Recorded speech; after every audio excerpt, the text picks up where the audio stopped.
Hello, just a little update on what I'm doing. I decided to go yesterday to Warfare 2021, which is the war game show that's usually held at the Rivermead Leisure Centre in Reading. Well, it was no longer possible for it to continue there. I think there was some renovations going on, and it was moved to Ascot Racecourse. I meant to get a report, but for the first time ever, I went out the house without my camera phone and only realised when I got there. So it was actually very, very good.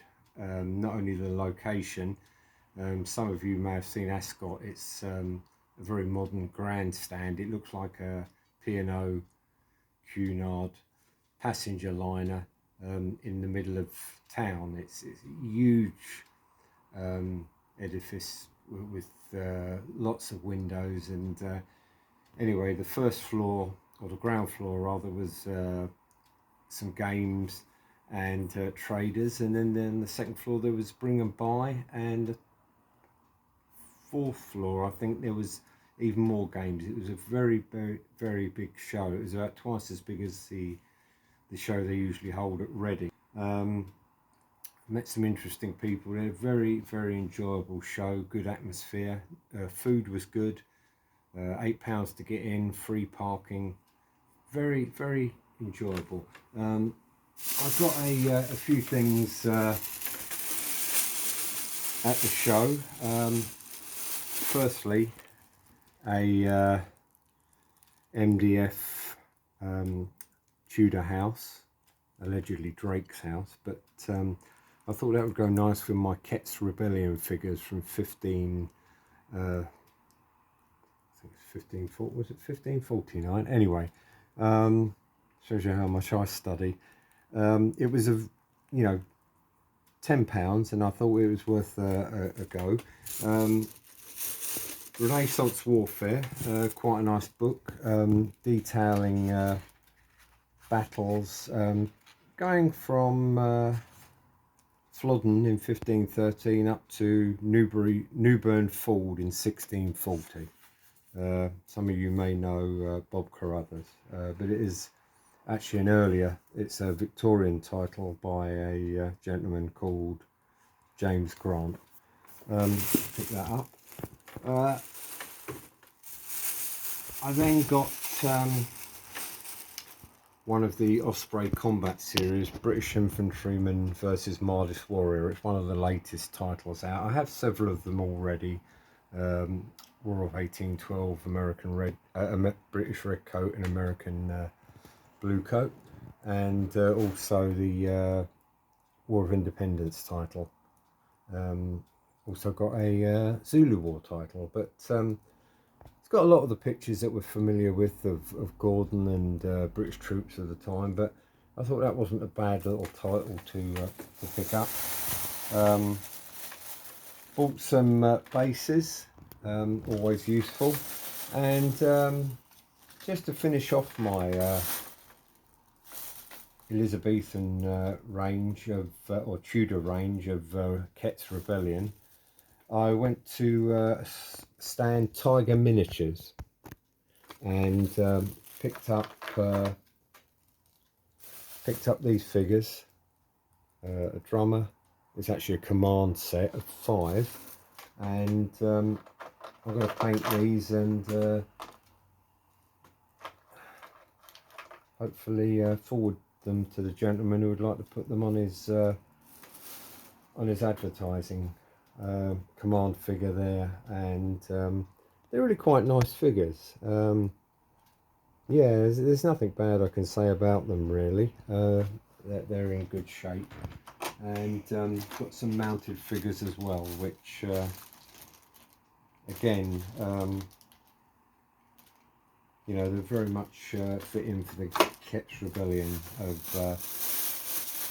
1529, I believe it is.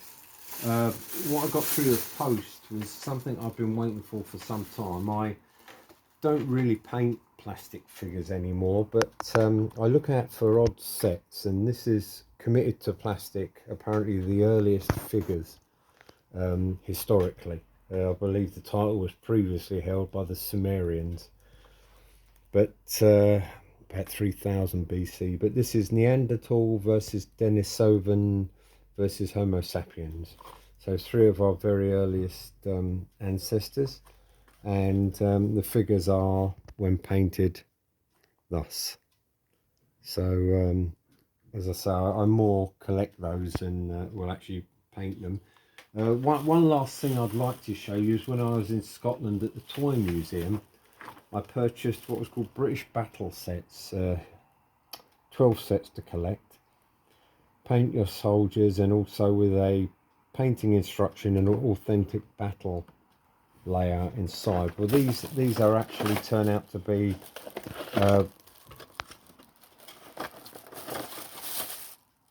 recasts of Timpo and Charbon's figures from an earlier age. These would have originally been sold. Quite a nice little sheet there detailing early Battle of Essington between Saxons, and the figures are really, I mean, they are actually really quite nice. They're closer to 60mm, which is you know, knocking on for about the largest thing I would ever paint. Bit of flash on there, but actually not bad figures. And the thing about the sets are, as you see from the front there, you get knights, Robin Hood, Romans, Normans, and the one the set I have here is ancient Britons and Saxons, Vikings, and Highlanders would have been a nice set. Elizabethans, Civil War, Spanish Armada, 17th century pirates, and Grenadier Guards. So as I say, these were well, I think they were a mixture of Timpo, Charbons, and one or two other 50s, 60s British figures, which would have come originally hand painted. And as I say, they're just recasts, but thought were not a bad set. But yes, the show yesterday, very, very good. I believe because they've got a bit of a problem with what they're expecting to pay next year, that they've decided not to go ahead. So that will be a one-off at Ascot. But next year, I think Farnborough was mentioned in Hampshire. So quite a step further out then.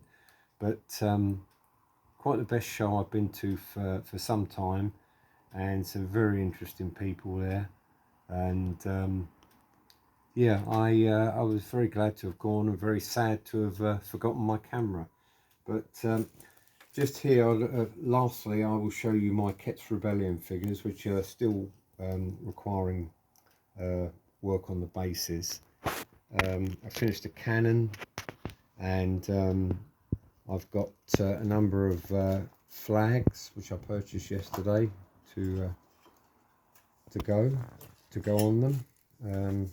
Renaissance flags, just to brighten them up a little bit and give them a little bit of you know, a more realistic look. But they're all just waiting a gloss finish now, followed by a anti-shine matte varnish. But finish them, they went along quite quickly. There's about 36 figures there, and reasonably pleased with them.